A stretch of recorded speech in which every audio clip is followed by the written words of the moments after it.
What is up, everybody? We're back in here live once again for another episode of the weekly win streak. It's your boy TP3 Bets, and as always, I'm joined none other by the man himself.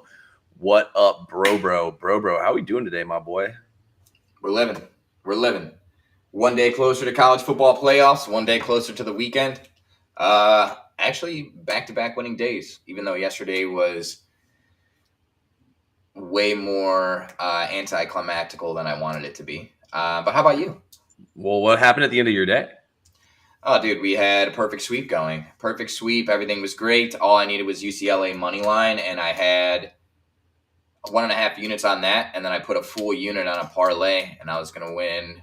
I mean, that was to win 8.3 units. So we ended up, we would have gone up 4 units on straight plays and then 8.3 on the parlay, so an 11-unit day. And instead, UCLA did not win. They lost to Michigan, which that's why I got stomped. Yeah, so Michigan beat them. I hate Michigan. It just is a double fucking pisses me off. So what could have been a huge 11-unit day turned into like more or less a meaningless 1-unit day. But what are you going to do? Hey, winning day though, bro. You got to keep stacking them up. Yeah, pretty good day for me. Honestly, the only play I lost was the last one I added, which is the Warriors team total over, which actually was the best play on the board. I was just waiting because the number was dropping down to play it. That's why it was the last play I added. But even crazier is that it actually ended up hitting, or that ended up getting smoked. Like, I don't understand what the fuck the Warriors are doing, man. You have the Heat on a back-to-back double overtime loss with like half their roster out, and you get stomped like that. So pretty crazy to me to see that happen. It was like I was saying on the show, I thought the Heat plus 9.5 was the right side. Just couldn't do it. It is winning Wednesday. That's right, Travis. Damn right. But yeah, no, it was a good day though, man. I was pissed Jokic sat out because I was really excited to watch that game, and I thought that was probably my next strongest play, and it didn't even happen. So when that happened, I was kind of like in shambles. I just made a free play video telling people to take Jokic to go over his points prop. He gets ruled out, so that video didn't even matter. But yeah, we got it done though, man. 5-1 day. Both college basketball games were not even sweat, so that was awesome. And yeah, a couple people have asked me about this one earlier, the Cavs and the Thunder to score. I mean, I think you might as well throw like 20, 30 bucks on it. Fuck it. You know what I mean? But it's not really something you can cap right there, but might as well throw a little something on it. But yeah, it was a solid day, bro. What'd you think about Tennessee getting stomped out yesterday? It was predictable. I had said, I thought that this was going to be a combination, a matter of worse evils. Like, Tennessee doesn't have the tempo to hang with Florida. They can't rebound with Florida, and you saw that. They got out-rebounded, and they got outran. They looked gassed, and it was interesting. The commentators were kind of saying, like, the point guard for Tennessee is the head of the snake. And if you can kind of rein him in and keep him contained, that offense stalls out, and that's exactly what Florida did. They basically run and jumped him the second he crossed half court every single time, got the ball out of his hand, and then just denied him straight, box and one him the entire game. That's what they were running, was box and one, and it was I used to play basketball, played a lot of basketball, played high school basketball, whatever. It was very refreshing to be able to see a game plan executed that thoroughly. And I think Florida is a force to be reckoned with, guys. Truly, watch out for them come tournament time. But what do you think, T? I know. I think were you on Florida too, or no? Oh yeah, I was on Florida and I was on Arizona, both sweat-free winners. Yeah, Arizona was a lot, dude. That was so sharp. I should have joined you on that. Good shit. I appreciate that. I know that was in your parlay though, so you at least hit them that way. Andrew, I'm with you, man. Florida's the real deal, and it's a Florida State fan talking right here. Them Gators know how to hoop, bro. They got a squad down there, but yeah, I'm going to say this, guys. If you're watching this show right now, you might want to take note of this mentally. Saturday, Tennessee plays at Texas, and odds are we will be on Tennessee in some way in this game. I mean, bro, with 8 minutes to go, Tennessee was 7 for 45 from the field. Holy fuck, we got to bet that. When it gets warmer, Travis, your boy does not do well in the cold, bro. Let me tell you. It's like 25 degrees outside right now in Georgia. I can't get out of the house right now, bro. I cannot do this shit. Oh, yeah, we'll be talking these NBA. We'll talk Villanova game here in a few minutes. But, yeah, I'm telling y'all, man, when you're the number one team in the nation, you get embarrassed like you just did, we'll definitely have something to say in that next game. And also, too, someone sent me this last night. I've got a lot of friends that are Auburn fans with me being down south. You know what they sent me, and we know what it said? What's that? Bruce Pearl specifically quoted. He said, "Teams are gonna let me pull the exact quote up. I don't want to let's get the exact. Yeah, let's get the exact quote." And I absolutely loved it. All right. In the words of Bruce Pearl, look up a team's record the game after they play us. I bet it's not good. That's what Bruce Pearl said. So Texas hung tough against Auburn. I think they backdoored the spread at the end. I know they were down double digits most of the game. I was too busy watching my boy. We'll talk about what I was too busy watching in 1 second. But we'll take Tennessee some way on Saturday. But anyway, bro, I don't know if you saw it or not, man. How about Trae Young, baby, last night? Half motherfucking court, boy. Ice Trae the gang, son. Yeah, I saw that, and it's like, I was so happy for you, and I was like, dude, fuck yeah. But also, I was so sad for Colin Sexton. Like, my heart hurt for him, dude. He hit that big shot. He's gotten shit on his whole career, dude. And it's like, as somebody that, like, has been on that side of things, it felt like you saw, like, a weight lifted off his shoulder after he hit that. He's like, yes, let's go. And then right back in his grill, he beautifully contests, no foul, half-court shot right in your fucking teeth. Like, oh, fuck, dude. It was sick. Ice Trae the gang, baby. Nah, dude, that was sick. Like, that was one of the – so I watched this entire game, obviously. We had Trae Young over PRA. A couple people didn't believe in him after the first quarter. By the way, we should have took that assist prop I was talking about on the show, bro. He had 12 assists at halftime, and his number was 11 and a half. Yeah. He had 24 points, 20 assists. And so, it got to the fourth quarter. It got a little sweaty. Trae ends up cashing it with like 2 minutes left. I told my roommate once he cashed, we could watch something else. And I was like, all right, here you go. I was like, let's just watch the end of the game. He's like, yeah, we got to watch the end of the game, though, just to like see what happens here because it was a tight game. And so, they hit the three, and I was like, oh, shit. I was like, Trae's going to call game. I hopped up off the couch, and he hit it, bro. I was running around screaming. I couldn't actually believe, like, I was kind of being a little facetious, and I said that he's about to call game, and then he hit it. But, like, dude, they gave him way too much space. Like, what were they doing giving him that much space to fire it?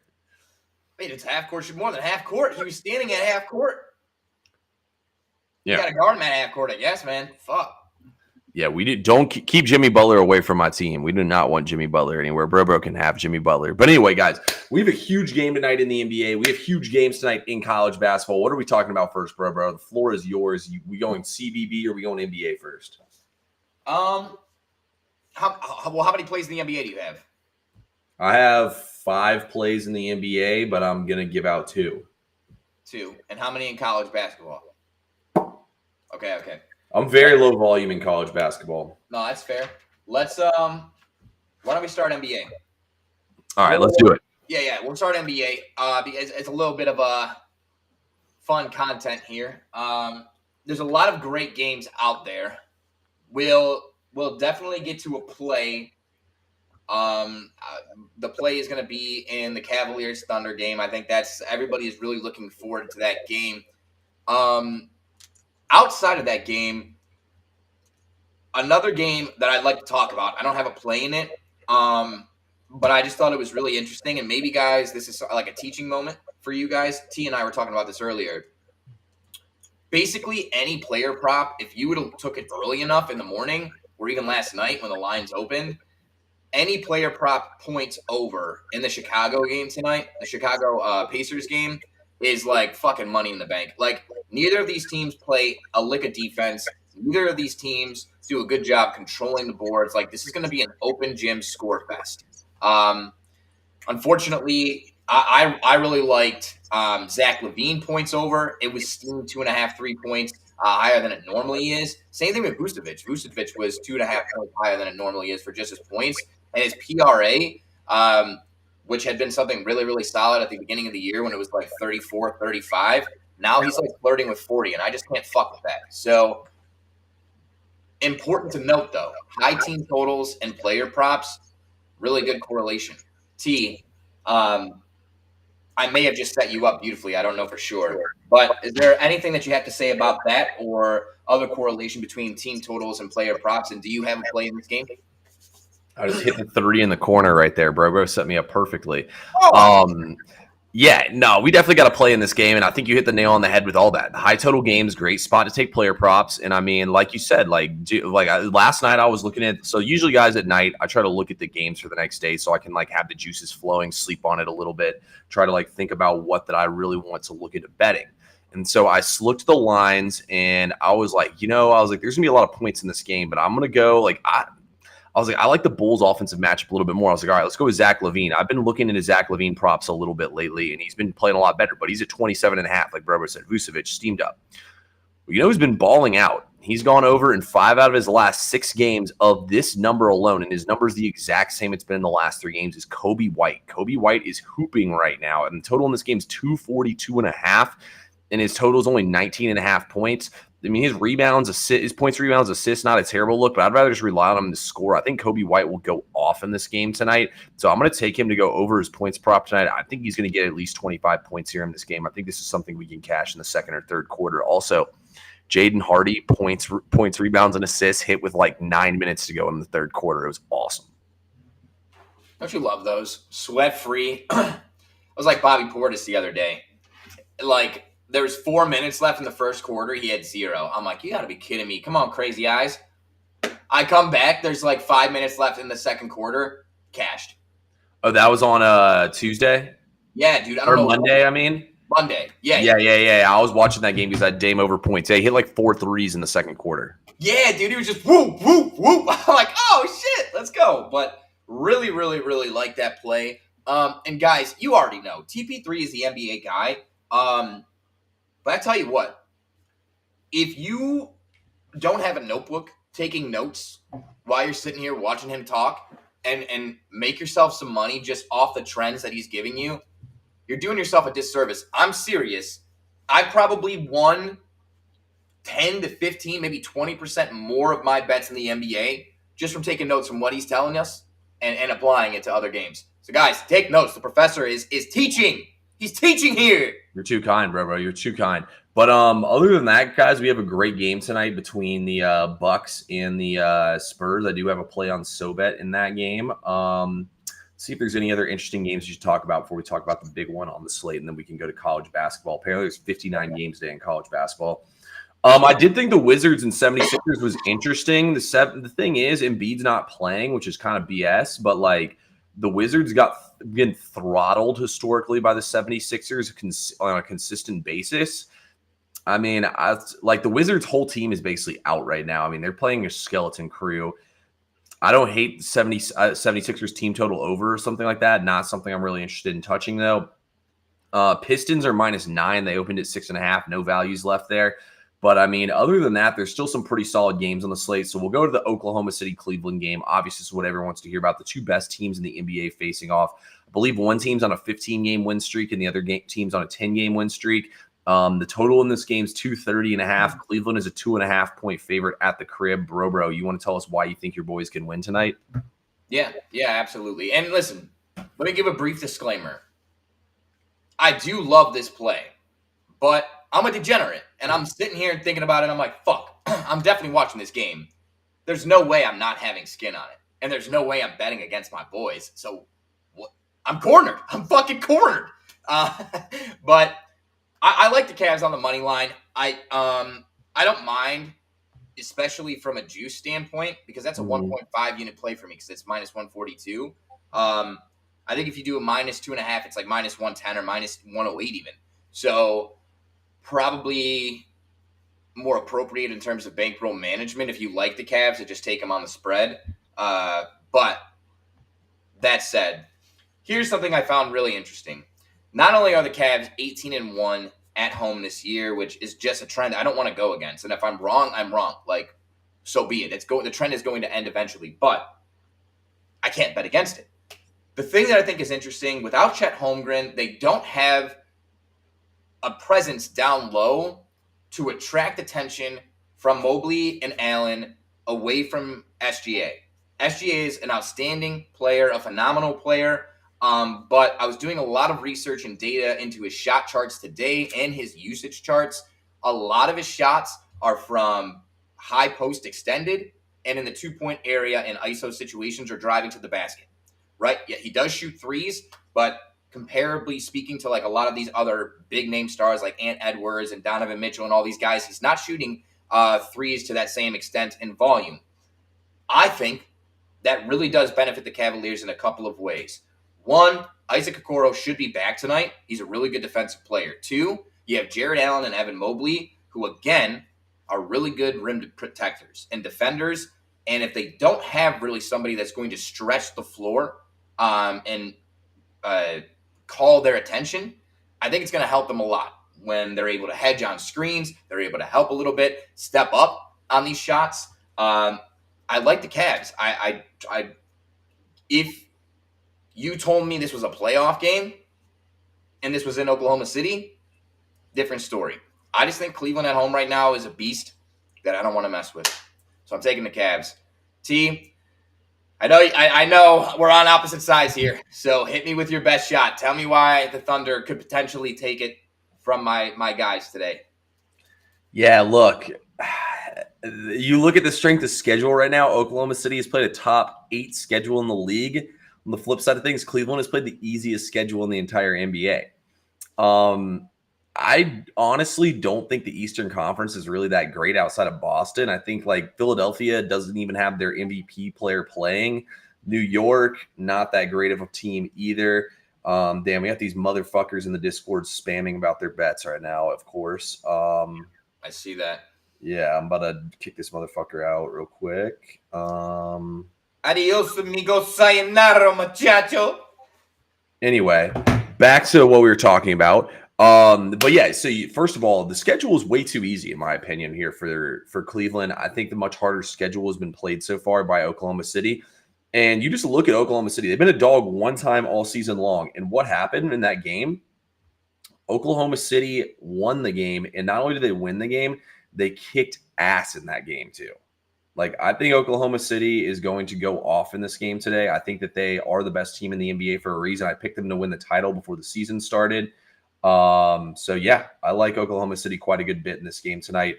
I think they got the players to match up here as well. So it's an Oklahoma City spot, man. I mean, you look at them, they have the number 1 defense in the entire NFL. I mean, what am I saying? In the NBA, they have the number 1 defense right now as well. And I mean, Cleveland does have the number 1 offense, but you know what they say, defense wins championships. So I think Oklahoma City's going to bring it in this game. I know that they don't have Chet Holmgren. I know they don't have Caruso, but I don't really think it matters that much. I think Hartenstein, my boy, my favorite player in the league. I'm kidding about that part. But him and SGA can get it done. And look, SGA needs his MVP moment. This is it right here. I definitely think, Ben, we got you. Just hang on. But I definitely I think it's gonna be a close game. That's why it's basically pick 'em. I mean, it's maybe not basically pick 'em, but it's a very small spread. Yeah. I can definitely see it going either way. I just don't hate on my Cavs too much. They just no, I'm not hating on the Cavs. I mean, dude, if the Cavs are playing the Celtics at home, I'd probably shoot my shot on the Cavs. If the Cavs were playing pretty much any other team in the league, honestly, at home, I would be taking Cleveland in this game. Like, I think Cleveland is definitely going to get to the Eastern Conference Finals. I don't think Embiid can make it through an entire playoff run in order to make it deep enough. So I think that ultimately, bro, when you look at just the way that this Cavs team's built and the way both these teams are built, like, I just think Oklahoma City's a juggernaut that kills everything in front of them. Like, I feel like Oklahoma City is more likely to lose to like a scrappy Houston team or like somebody like that rather than like you know what I mean? Like, they're going to get up for this Cavs game. Like, I think they're more likely to lose a game where they're not up as much and a team just like goes off from 3 or plays them really tough on the defensive end. Yeah. No, I mean, I feel it. I'm just saying, my guys have gone out on the West Coast. They beat some teams. They beat some guys out there. They beat some of the guys, the West Coast teams. You know, obviously they beat Dallas undermanned, but they beat the Lakers. They beat a couple other guys out there. They got something to say. They just beat Denver at full strength. Yeah, I mean, Denver, though, is like, dude, Denver's a weird team, to be honest with you. They have no defense this year, and like Jamal Murray's kind of cooked, to be honest with you. Like, yeah, bro, he's slow. What happened to him? Too many injuries, bro. They got the one good year out of him. They won the championship. I mean, Jokic is the best player. Him and Luka are the 2 best players on the planet, but like, Joel Murray's kind of cooked. MPJ's very inconsistent. Like, I just don't think like I would probably take Cleveland to beat Denver in a 7-game series. That's fair. That's fair. But yeah, Jamal Murray looks like 2 steps slow, man. He is not moving around well. I would take Boston and OKC over every team in the league. It's all right. That's all right, guys. Like I said, it's a little bit of a hometown bias. I think there's compelling arguments for either side. You know what I'm saying? And I don't think necessarily in this one side's right, one side's wrong. Obviously, at the end of the day, one side will be right, one side will be wrong. Maybe. Yeah, I can tell you on one thing. Me and Bro both aren't getting reverse swept today. Somebody's going to win today. Exactly. And also, we could both win because you have OKC plus 2.5, and I have Cavs money line. Cavs win by 1. We both cash. All right, let's get Donovan Mitchell on a buzzer beater here. Yes, let's do it. So we've given you the NBA. We got my play out of the way. We got TP3's lock. I just freaking threw. That was sick. You guys couldn't see it in the camera, but that was dope. TP3 just absolutely had you entranced with knowledge and facts and locks. We now go to college basketball, and you were asking about a play that we both agree on. All I can say is I vouch for the play, and I have this play on SoBet. But T, I'd love for you to tell the people the play that we agree on, and I think this is just a perfect game for you to break down because it's another one of those games where we're not betting teams. It's the line is very, very important here, and it tells you almost all you need to know. T, take it away. Yeah, one advantage I will say here in this Villanova, in the Villanova and UConn game, I actually do like for Villanova here is the fact both these teams are number 2 and 4 in offensive adjusted efficiency, but Villanova is really good at shooting threes and they're at home in this game. So I think familiar sightlines really does them good here. But I mean, guys, this line screams trap here. I think there's a reason why Hurley was looking to leave UConn in the offseason, and it's shown. UConn's nowhere near the team they've been the last 2 years. Public perception, though, is that UConn still is that squad. But this line tells you Vegas doesn't think they're anywhere close to what they used to be.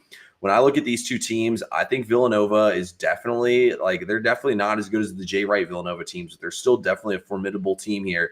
And this line's telling you that they don't think UConn is anywhere close to the team that they were last year. I can only take Villanova in this game. I mean, the line is all over them. And Vegas is, it's a decently even split. And the number's moving towards Villanova here. So they're clearly trying to get some two-way action on this game. So I think that for sure Villanova is going to get it done tonight. I took a -1, so Bro's on it as well. You want to add anything?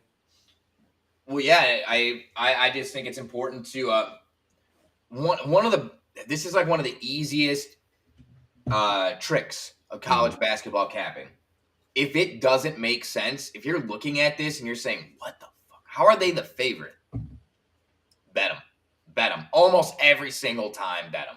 Obviously, you don't want to blind bet anything, but there are very few exceptions to the rule. Like, the one thing I wanted to add, these teams are both outside of the top 325 in adjusted tempo. These teams they want to run set plays. Villanova has the leading scorer in the country in Eric Dixon. The guy can get a shot anywhere. UConn doesn't have anybody that can get their own bucket consistently. They have Carabin. They have a couple of those other guys that, yes, they can score, but a lot of it is created off the offense itself instead of a player going out and getting the basket. Also, we talked about this yesterday or maybe the day before in the Wisconsin game. This is another short spread, 2.5. Villanova shoots. Is it 2.5 now? Or no, -1. Sorry. Okay. I was about to say, hell yeah. I was looking at this paper here that I have Providence -2.5. I just gave you a free play, but I'm not giving you any breakdown there. Going back to this, Villanova shoots 79% free throw line, and UConn has a huge foul problem. They foul more. They're again outside the top 320 in fouls committed per game. So I think Villanova is going to be able to get to the line, and when they're slowing it down, they have the best ISO player.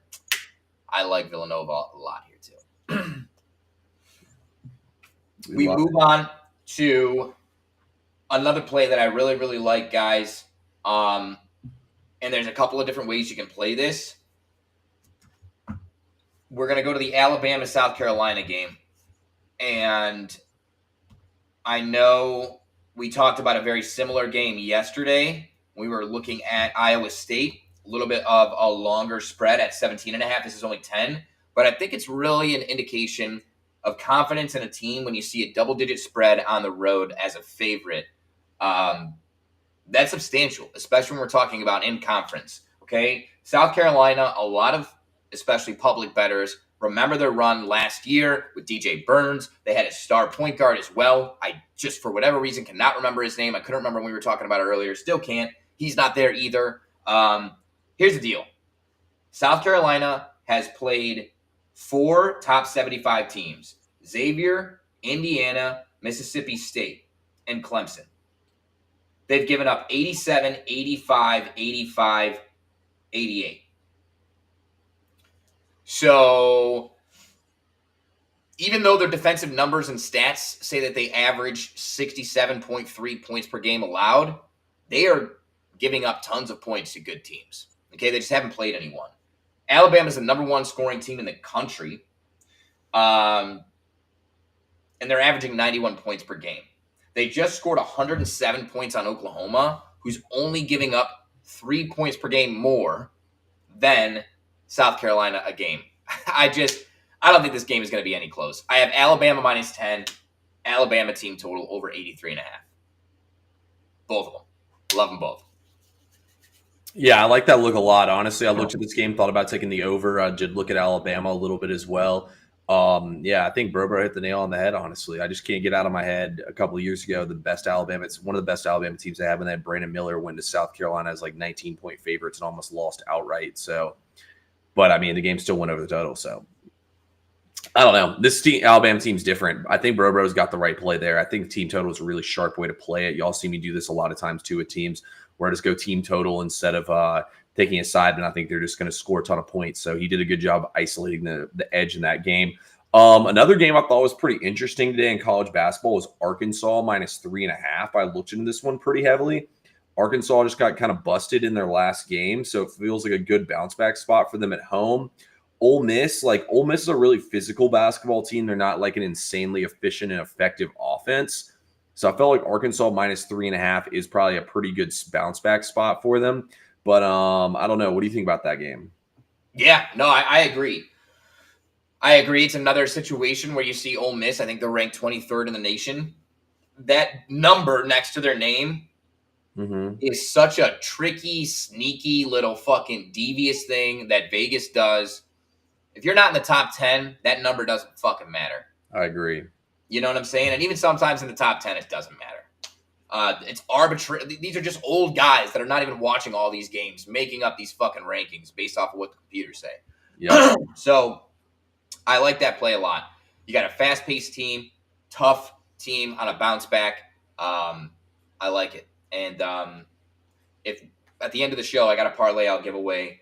We almost cashed the parlay yesterday. UCLA fucked us. Let's try to cash one tonight. But there is a play in that game in the parlay. Okay. We love it. Any other games you want to talk about in college basketball before we finalize picks and get out of here? No, I think we've done a good job getting all the points and bullet points that we wanted to hit. Some really good value on the slate. What about you? You got anything else? Not too much for me, bro. All right, for sure. Well, guys, you already know where to get all of our plays. Links in the bio for both of us. Make sure you're using our sign-up codes to get the discount. And guys, go to our YouTubes, hit the subscribe button, and turn on notifications. So when we go live, you get the notification. You guys got all these locks just tuning in for about 25 minutes for free, and you're going to come out units. Straight fucking units. We'd love to see you over on SoBet. We also have a free pick Discord. Make sure you're asking us about that. It's called the Locker Room. We're allowing people to get in there, win a few plays from myself, TP3, and one other guy, Hobby Capper from SoBet. And once you get a few units under your belt, you jump into SoBet, and basically we generate the income for you so you can pay for your subscription via the Discord. We'd love to have you join. We can't thank you enough for your time.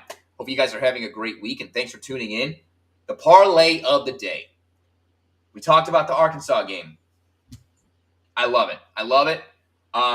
It almost made the slate, but I like the money line. Minus Huh? 175 on the money line is like so perfect for a parlay, but not great for a straight play. So Arkansas on the money line, UCF minus 2.5. Colorado visits UCF. This line, the line movement's fucking insane. It opened at 4.5, and now the actual line is at like 7 or 7.5. This is an alt line, minus 2.5. UCF got absolutely embarrassed by Kansas. Their last time out, they lost by like 40. For them to be favored like they are against a pretty solid Colorado team gives me a really strong indication this is a bounce back spot for them at home. Give me UCF minus 2.5. Then we have Providence money line.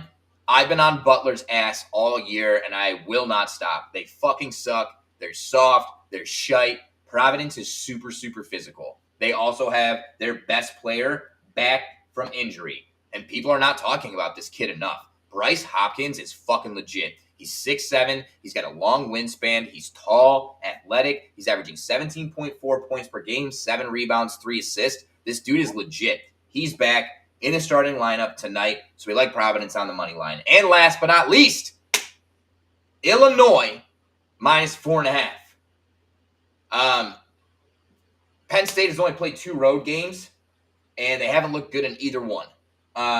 Illinois is just, they're like, Penn State is the Walmart version of Illinois, and that's the best way I can say it. I think Illinois is going to really, really play well tonight, and 4.5 points. That the organic spread now I think is 11.5. So we bought down the total in terms of odds on this is plus 650 even. Okay. So Robo's going in today then. Yeah. Yep. I'm really locked in. I feel like we were so close to a huge day yesterday, and it's bound to be our time. It's bound to be our time. You got to keep shooting. You got to keep shooting. Shoot or shoot. Love it. Let's get this fucking money, guys. Tomorrow we're gonna have college football playoff and more. We'll be back on here live once again. Bro, any parting words for you? No, absolutely none at all. Guys, have a great evening. Pleasure sharing the time with you, T. We'll talk to you guys.